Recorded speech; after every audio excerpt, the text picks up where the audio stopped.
Well, when I really, really, really want to know the details, when I really want to get into not just the kind of the overview, but find out what's really going on, where do I need to go? I need to go to Brian Wang. Brian, I'm Hey, first time I think since I've been back from my vacation, we got you on, but it's a big, big story. A lot of people don't think about it, how big it is. But basically, tell me what just happened. so let me share some slides on that. And let me get the view. No, wrong one, sorry. Oops. Let me stop that. We have to fix this, all right? Okay, I can do a little, I, I can I do got an the easy wrong, edit there. yeah. So let me just,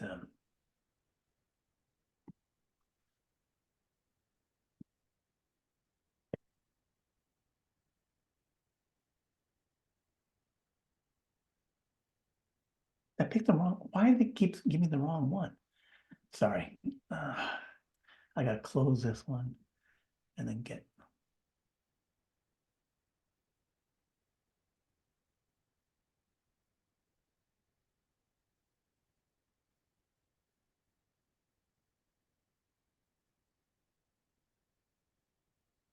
okay. So what just happened? What just happened is Dan Priestley, Tesla executive who's in charge of Tesla Semi, came out at a trucking industry conference to say that Tesla will make 50,000 Tesla semis per year, with the factory starting up in 2026. So at that, he also gave some other information specs around the Tesla semis, that the short range 300-mile range vehicle is less than 20,000 pounds. That's a tare weight, TARE. And then long range is 500 miles with less than 23,000 pounds of weight. So, but the main thing was that we have now dates and volumes for the new plan for the Tesla Semi. Also, we can see a string of like 7 Tesla semis running there, leaving I think again Nevada, and they're have driven 3.5 million miles between Pepsi and Tesla. And then they have data showing that the tons per miles per gallon equivalent is 250 to 330 for the different Tesla vehicles, 330 under max payload, 250 under 80% load, which is what the Tesla Pepsi were doing, but then superior to conventional diesel. Definitely for an older truck, way superior to that. That's the 2008 at the top line, which looks like it's about a little over 120. Those diesel get 5 miles per gallon. Diesels have gotten far more efficient. So some of them get to 10 to 12 miles per gallon. Wow. And so then the super diesels can get up to 200 miles. So those ones are doing really well. So they have like hyper efficient diesel trucks, but Tesla beats those vehicles. I had done a table that compared all the available electric trucks. A lot of information here boils down to that Tesla trucks are cheaper and better than all the other vehicles. The closest ones are maybe a Volvo vehicle at 220. The Nicholas might also be doing all right. The Freightliner Cascadia had better numbers, but they weren't seem to be showing that well when they had the real world tests. This table needs to be slightly updated because I had 26,000 pounds of weight for the tractor, the front part of the vehicle, but now Tesla's saying that's less than 3,000 pounds less, 26,000 pounds, which is a matter because the total weight of the tractor plus your container and cargo has to be less than some numbers. You know, in the United States to 82,000, Right. it could be 62,000 in Europe. The more weight on the front vehicle, less weight for the payload. So they're saying that that's 3,000 pounds better than what I was speculating. Prices, they hadn't revealed those Oh, prices, but there was previously they announced like 150 and $250,000. I had expected them to raise prices, but Dan Priestley just gave out a tweet that said they were still looking at 150K to 200K Wow. prices on that. But they were still not fully officially announced. And then there's option pricing around in terms of Right. like what other features to add on. But 150 to 200K is way less than the 300 to 500K of all the competitors, right? Wow. So one, what does this mean? One is that based on the previous chart about diesel versus this, a diesel gets about 68% of the efficiency of a Tesla, or half if you get the full weight, right? But the other electric vehicles are way inferior to diesel trucks, I right? see. So if you're doing it, it's because you're getting all the grants from New York or California or wherever else to virtually buy the truck entirely and then you're just operating it, right? The one that can actually compete with other trucks is a Tesla Semi, right? And from the real world tests that were done at the Run on Less event where they ran trucks for like 18, 21 days, the Tesla Semi also shows that they're the only one that can run and charge a truck and run them for over 1,000 miles a day, right? Right. So in terms of like anything beyond a 5% of the market option, like 30% or more, you're looking at Tesla Semi, and it will take years for the other guys to catch up, right? Wow. So that any more. The other thing is that there were other announcements that Tesla is still improving the charging speed. So while we've been waiting for them to ramp, they've gotten it so they maybe go from a 5% to a 9% charge on a big Semi in 20 to 30 minutes Wow. versus 60 to 90 minutes from the recent events. So Tesla continues to improve its technology, but it took 2 years Well, longer. so let's Yeah, talk go about that ahead. for a minute, though. Let's talk about what Yeah, just happened first. yeah, So basically, from what I just understood you to say, we've got the factory plan that's been put in place again. So what yeah. was it 2024 40,000 has been moved to a 2026 50,000. I think he also said in the conversation that that was the beginning. That's just the beginning, that they have very big expectations for Semi. And so that this would be the beginning ramp and they would ramp from there. I think he also said, we'll talk about it a little more later, that they would go international. And so, and that the specs are amazing. The specs provide 500 miles of range on the long range vehicle and up to 1,000 miles a day has been proven in the field. And for 150 to $200,000, not counting any modifications or special stuff that they're going to do, that they are making trucks now and shipping trucks now. They've got 3.5 million miles that they've already traveled. I don't think you mentioned the average 1.7 kilowatts Kilowatt hours per mile in kilowatt per mile. on the chart here in the green. Okay, About you see tractor weight, battery, electric payload, range, price, federal discount, California discount, efficiency, 1.7 kilowatt hours per mile. which is their prediction, but now they've proven that over a 3.5 million miles that that's the average, Yeah. and that it's a range with a light load from 1.5 kilowatt hours per mile up to 2.0, even when it's fully loaded in the worst possible conditions. They've also, just to add to what you said, they've also proven it in every kind of weather condition, from deserts to mountains to Alaska. They've proven that it's 45 degrees below zero, I believe you said they were testing it. Yeah. So it's really been thoroughly tested now to where the specs are known, the dollar, maybe the amount might be now known. We know how much the cab weighs now. So tremendous amount of information coming out today in these conversations with the video and then this post on X that happened later. So pretty dang exciting, I have to say. Right. Right. So we now know a lot about the new plan and the timeline for it. Also, there have been other information about there's a Heinrich Zeniger, not pronounce last name, a great source of Tesla Semi information. He goes to Nevada, runs drone footage of it.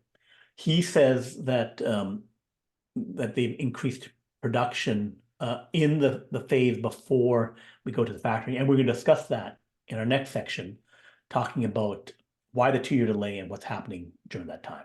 All right, well, let's go on to that one then. So why it took 2 years longer? Instead of 2024, why did it go to 2026? So Pepsi had the trucks, but they only had maybe like 20 35, trucks. 35, 35? 35. Okay. 35 trucks. And then they have been running them. Tesla has been running them on their own, maybe 100 trucks that Tesla has been running on their own. And then they have orders for 1,000 or more from Walmart, UPS, and that, you know, a bunch of different companies have put in orders, but they weren't fulfilling those yet. So what we learned from that Heinrich Venigler is that in this current phase, before they have a real factory, a full-up factory, they are almost hand making them. You know, they have short production lines and some automation, but not, it's more serial production, not mass production. And they're also using a lot of parts from other manufacturers. Tesla makes the key parts of drivetrain, heat pumps, the batteries, which are 2170s and not the 4680s yet. It's and also the motors, right? Because they use like plaid motors in these things. Mhm. But then everything else, shell, body, all that coming from suppliers. So they did not scale that up. So one, it cost them more to make it, but they have increased, according to Heinrich, be able to go to 500 to 1,000 units per year on that. So thus we have this increase, but they were choosing to, you know, do all this testing and proving before they had it. But then the question would be, why would you announce 2 years before that you can go to a 40,000 a year factory in 2 years? That would have assumed that you had orders in hand and that you were, oh yeah, we got orders in hand. We're going to have the demand. You know, people, companies want the vehicles. So, and then, you know, Pepsi have to run these things at a depot inside the fence. You see the fence there, and it's inside the fence. So again, something that Dan Priestley talked about, that you inside the fence means that in the plant you have your charging, and then you are only driving the truck out, going a very short distance, say up to 200 miles or 150 miles, and then coming back, and then recharging back home. You don't recharge outside. So what I think happened is, one, interest rates came up, right? So the interest rates went from like, you know, 0 to 2% up to 5, 7, 8, 10%, something like that. So this has, you know, if I'm doing 1,000 trucks or 1,000 trucks, that's, you know, billions in all the build out. So that, you know, hurt things, could have delayed plans. So something that Dan said was that all the trucking companies, operators were ready to order, but they wanted to order like 10 or 100, try them out, and then do the other big order, which would mean I say in 2024, start fulfilling a 1,000, 10 truck orders to do 10,000 trucks. But then next year, I may get 2,000 orders, as kind of like the thinking about it and playing around with it. And then who knows, maybe it could take 2 or 3 years longer before I start getting the real orders in. Yeah, So he made a real point of this near the end of the video. Yeah. He actually put out a cry. He put out a call. Yeah. He said, please, he says, you know, I know that your normal, I don't know, I'm paraphrasing here, but you know, your normal process on something like this might be to buy 10 the first year, test them out, then buy 100 the second year, test them out, then buy 1,000. You know, he says, we can't do it this way. You know, Yeah. we Right. need to have you step up to the line. If this is going to work, we need you to step up to the line. And I think that was the connecting the dots for you and me, that Right. that's undoubtedly what happened 2 years ago, is Right. that they were like, wait a minute, you ordered 1,000, but you only want me to ship 20. Yeah. And the other thing was that if they build the factory, like we've seen in Austin and Texas, they build the thing and they have one line going, they're able to, you know, shelve, you know, run dormant half of the building, Right. So for 40,000, they can say, okay, 20,000. We have one full line going to 20,000. We ramp up 5,000 the first year, and then the next year, 20,000, run it at half capacity. We can still do that profitably, right? But they need at some point see that they will get to the full production, right? And so I think that was just too much uncertainty. That if they were running at 20,000, okay, it's doable. We can still do 20,000. But if they're at 10,000 and then drop to 5,000, right, and 2,000, that would be, they'd be losing a ton of money on that thing, and because they doing this huge build out, it wouldn't work. So in the meantime, I think what's happened is they've gone out and gotten all this real data. Yeah. From PepsiCo, from their own operations, testing. They've also made a bunch of improvements. So now, as a salesman, I walk in the door and I say, look, you don't need to test these things for a year before you make your decision. Here's all under every condition you can possibly think of. We've run these things. PepsiCo is right here on the dotted line. Here's what they say happened. We had this big, what was that, competition, or not exactly a competition? Run less. Yes, yeah. with the run less. And, we've proven we can run 1,000 miles a day. We can run 500 miles on a charge. We can charge it this fast. So you've got the specs, you've got the stats. Right. Step up. We need you to just start doing this thing. Right. But I think the bigger thing going forward is that FSD is happening. Yep. 12.4 just came out to employees, and it could, have interventions down from 1 every 300 miles down to maybe 1 every 1,000, 1 every 2,000, 3,000 miles. And then 12.5 drops in a month or two after that, and that'll be even better. So getting to full robo truck, where you can run on the highway, go to a depot outside of the city and stuff like that, and you can go inside the city and run things without the driver. 2026, that could be fully ready, right? So then, not only do I save $50,000 per year on fuel, I could be saving $80,000, so $130,000 a year, $150,000 a year on fuel and a driver. And so then my payback period goes from 6 years, which is all right, it's pretty good, it's investable, to a holy crap, I get my money back in 2 years, or 3 years max, right, under some other condition. So then it becomes, I got to do it. Right now, it's just like I'd be a fool not to save that money, right?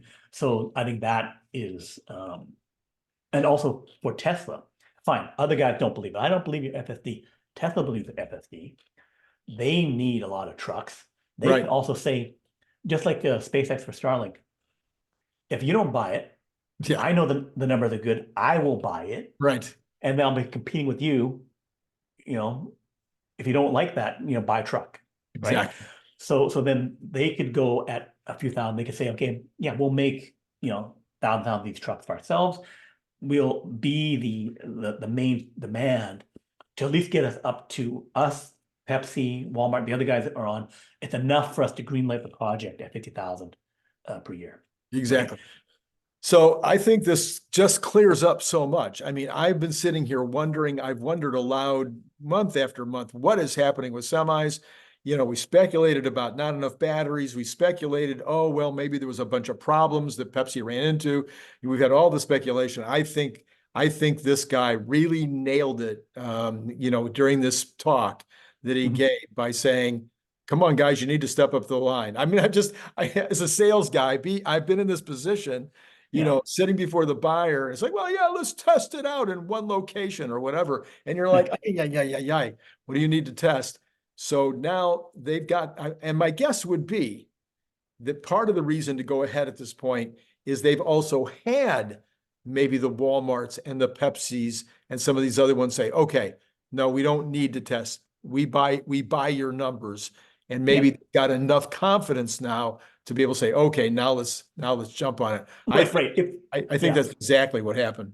Yeah, if the orders are now firm enough from the big Pepsi, Walmart, and a few others, then they can say, okay, we have at least 25K. Ours, theirs, 25K, and then I think we'll get the rest. Right. Then they can say, okay, now we can confidently move ahead. And one, it'll take us 2 or 3 years to ramp from 2026 to 2028, 2029, whatever. And then we'll get the full Right. production in. Yeah. Right. Cool. So then the economics of this. So 100,000 miles per year is about how much these trucks drive. You can't even drive it more than that, and then some drive less, but you're doing the long haul trucking. Diesel costs about $80,000 per year. That's the fuel at $4 per gallon. For if it's 10 miles per gallon, that's 10,000 gallons. That'd be $40,000. Some of them have inferior mileage at 6 miles per gallon, which is that, but there's also brake pads, other things which are more heavily used under diesel, more maintenance and that kind of stuff. So electric, you can get down to that 1.7 kilowatt hour. So 170,000 kilowatt hours at 10 cents per, that'd be $17,000. So these are rough things. There's other estimates where it's like 26 cents per mile for Tesla Semi versus 66 cents per mile for that. 6 cents per mile, but $66,000, right? So roughly that. And then another figure we got was $500,000 per mega charger from Dan Priestley. Right. Not now, but in 2026. So it's close to that, which is less than $1 million per mega charger from other companies. So looking at some of these numbers then, the economics of it. So we're looking at 50,000 semis per year in 2026. You'll need 10,000 of the $1.2 million mega pack. That's $1.2 million after a bunch of incentives. Still maybe at 2 million. They're no longer giving an incentivized price on these things. 100K for mega charger. So if we look at this location, right, we see 4 mega chargers. So 500K each, that's $2 million. It looks like 2 mega packs there. So that would be the $2.4 million. And then if you don't have grid power, then you'll need to have solar. So $2 million of solar, 2 megawatt hours for 6 to 8 megawatt hours per day. That would not fully charge all the vehicles, but you could get to 12 to 18 if you have some grid energy. So one of the factors though is that as you build out, you're going to need to supply more and more of your own solar. The first people who build in things, then they can say, okay, there's extra power from this wind farm, this solar farm, this whatever at nighttime. And so I can slot in my truck charging. But I will eventually use up all the spare power, especially because there's now another competitor growing for power, which is AI data centers, right? So there's this stepped up increase for electricity demand that will mean you must build net new solar and stuff like that. So if I make a megawatt, it's about 10 acres. So 20 acres for 2 megawatts. And I'll need to build up that solar where there is no extra power that I can get. I can do some things like time shifting. So at the small scale, subbing in a mega truck charger, replacing 2 to 4 superchargers at a supercharging station, 20,000 of those in the United States, you could add in, 20,000 mega chargers into the infrastructure over the next little while just by subbing stuff in without putting a huge load on everything, putting it different locations. But that would only be the first 2 years of your 50,000 trucks needing 10,000 mega chargers, right? I can get the mega chargers out there either behind the fence or outside by working stuff in. But beyond the 100,000, I use up all the spare capacity. The easy add locations are taken up. I've added in some solar, but then I pretty much need to go to all solar, all mega chargers, mega packs. I need to build a lot more infrastructure to make them. We'll discuss that in terms of the whole infrastructure build out later. All right, so let me understand it just really quickly. So basically what we've already talked about this many times on the channels. We have a real shortage of electricity coming ahead. Right. Where everybody thought it was going to be electric vehicles that was going to create the shortage. Elon made it clear that electric vehicles by themselves would not have been an issue. But now that if we add the trucks, we add all this other electrification that the government is talking about we're going to have to switch to in terms of electrification. Then you add the data centers, and also the cryptocurrency people are using up massive amounts of energy as well. So the combination of all of these things, I think you've done some estimates, and maybe you're going to talk about them later. We might need double the capacity that we currently have, or maybe even more than that. So as the truck part of it builds out, so Tesla did say, Priestley said in this talk, he said, look, we're going to build out the infrastructure just like we did for cars. So one way or the other, he didn't talk about the details, but we are going to build out the infrastructure. But in addition to that, some of these companies are going to want stuff behind the fence. This is a new term for me, behind the fence. But within their own yard, they're going to want their own, just like you're pointing it out here, they're going to want their own deal.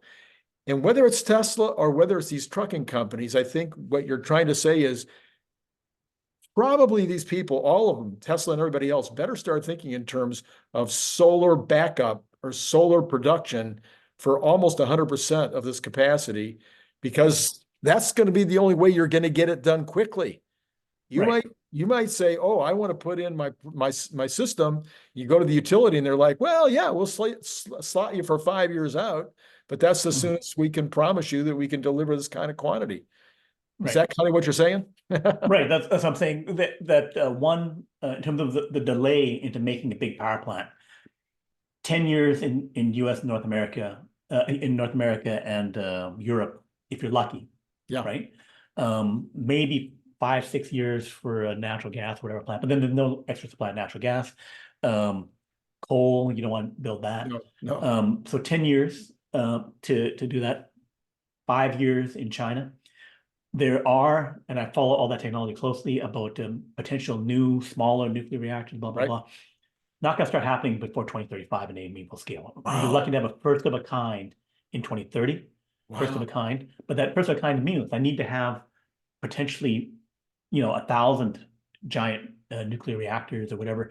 We're not ready to do that. Right. If we're going to do it over the next 10 years, it has to be pretty much solar. That goes. It's described in the Master 1.3, which we'll go over later in that infrastructure part.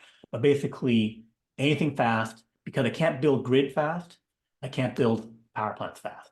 None of that happens fast. It can happen, but not fast. And so this is also showing a truck holding the a set of superchargers on that. You also go into scale. That besides the power draw issues, the size and volume of a truck going onto a supercharger area means I need to remove a few in order to have the room for the truck. Unless I can reduce that a bit by just having the tractor go into charge. But that means I need to have someplace to park my and unhook the thing. So some parking somewhere must be taken to have my container, 40-foot container, 60-foot container, just sitting there while I go charge. Yeah, so there's multiple ways that the charging infrastructure can be built out. There's the behind the fence.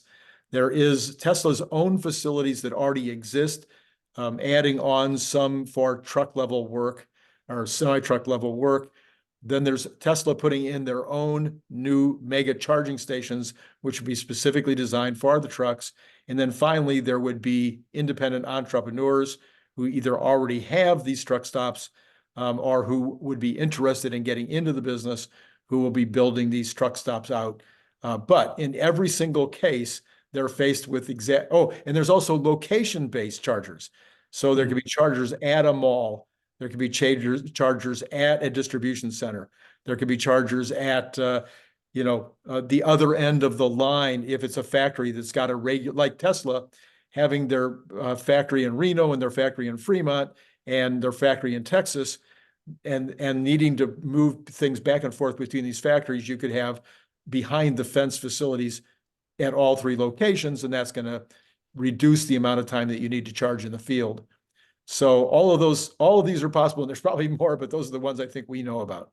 Right, but the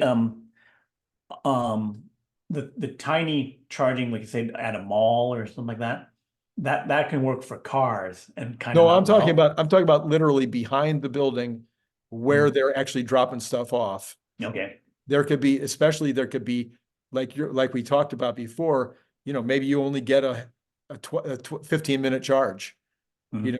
but Okay. it's designed to be, the A top up.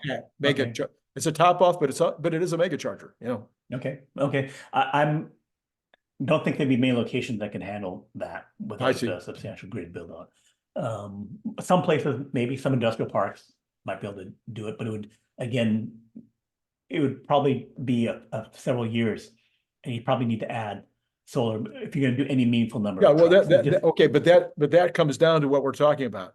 If it's a mall, if it's an industrial park, if it is a behind the fence, if it is Tesla's own facility, or if it is a truck stop, all of them, in order to get this done in any reasonable amount of time, are probably going to have to plan on having solar be the producer. Or they're going to be waiting a long time for some, at least, of these locations to be able to provide the extra electricity. One thing in terms of the scaling factor of this thing, if I have like 20 to 40 trucks, let's be generous and say 40 trucks, semi running full thing, I'm drawing over a megawatt constantly in order to keep them charged every day. That megawatt is enough to power a 400,000 square foot building. Yeah. Right. So, it's like, okay, I can charge these number of trucks. I need to, where can I put in a 400,000 square foot building and provide power to it? Right. So it's a substantial energy grid challenge problem. Right. And then here's where we have the adaptive charger. They stuck it at one location, where they have some regular chargers to the left. Okay. They worked in the Megapack. I think this is in Bakersfield, Okay. in central California. So they have built out some of that grid. So it's not like there's nothing, but it's like relative to, it's enough for in the 500 to 1,000 truck per year range for this year and next year. But then for beyond that, we get substantially into those 50,000 trucks per year. This kind of only at scale, like every supercharger needs to do this. Then you get to 10,000 of them, and that's only enough for a little while before you need to build a lot more. So then we'll go into so Brian, so what I'm going to do right now, no, go ahead and go to the table of contents here. So what we're going to do here is we're going to stop right now on this particular video, and we're going to do a separate video, and we're going to cover the grid and the infrastructure in more detail, because Tesla has a phenomenal, interesting way of, I think, approaching this. We're going to talk about customization by customer, which I thought was the biggest takeaway from the entire video. That's personally me. And then we're going to talk about the overall TAM and what this really means for the future in terms of Tesla on part 2 of this incredible storyline that we have about the semi. So thank you, Brian, for bringing us part 1, and we look forward to joining you again with part 2.